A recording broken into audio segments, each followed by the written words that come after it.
আমাকে যারা চিনে আমাকে কেউ প্রেশারাইজ করবার চেষ্টা করে না, ঠিক আছে? আর যারা চিনে না তাদেরকে আপনারা এই সংবাদটা পৌঁছে দিবেন। চেষ্টা করছি যাতে করে একটা ফ্রি এবং ফেয়ার ইলেকশন হয়। বিসিবির যে কনস্টিটিউশন আছে সেই কনস্টিটিউশনের একেবারে টু কমপ্লায়েন্স হয়, আমরা সেটা চেষ্টা করব। বিসিবির ভেতর থেকে কোনো রিটার্নিং অফিসার, প্রিজাইডিং অফিসার নিব না।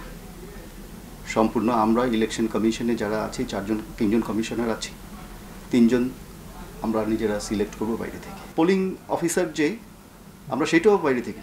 We don't know any councillor of BCB.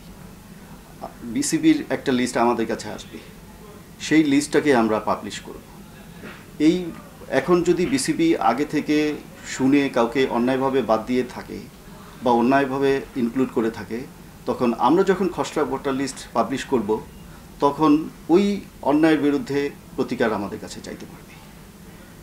So scope থেকে যাচ্ছে, আমরা ওই আপত্তিগুলি আইন অনুযায়ী ডিসপোজাল দেখব।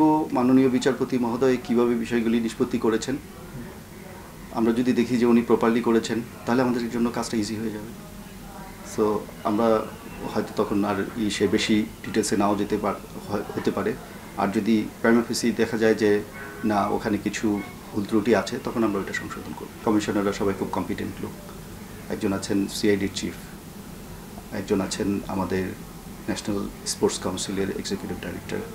সো আমরা আশা করি কম্পিটেন্টলি এবং খুব অ্যাবিলি আমরা বিষয়টা হ্যান্ডেল করতে পারি। বিসিবি ইলেকশনে যদি বাইরে থেকে এরকম কোনো প্রেশার ক্রিয়েট করার চেষ্টা করা হয়, আপনারা ওই চ্যালেঞ্জটা মাথায় রাখছেন কিনা বা কিভাবে ওইটাকে প্রতিহত করা হবে?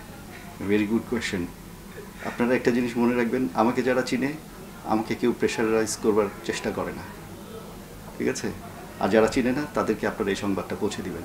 আমাদের তিনজনকে ইন্ট্রোডিউস করে দেওয়ার জন্য একটা হোয়াটসঅ্যাপ গ্রুপ খোলা হয়েছিল, ঠিক আছে?